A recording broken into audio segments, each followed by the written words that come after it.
Good morning. In today's edition of This Guy's a Wanker, in the New York Post today, Bret Easton Ellis, the guy who wrote American Psycho and then did some other stuff, none of which was particularly noteworthy in my opinion, talked about New York City being a horrible place these days, and he couldn't live there. He himself lived there a few years ago for an extended period of time. And in today's New York Post, he is complaining that you can't live in New York City. Well, let me tell Bret something. Bret was born in Los Angeles, so that's where he is now, and he should stay there.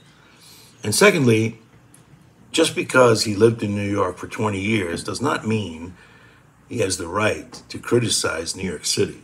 First of all, I was born and raised in New York City in public housing and worked there most of my life. To be a real New Yorker, it's not just a question of living in the city or working in the city for 10 years or so, as some people claim. Whenever I hear that, I'm reminded of what Mayor Adams told a reporter during his campaign for the mayoralty when he said, "Go back to Iowa.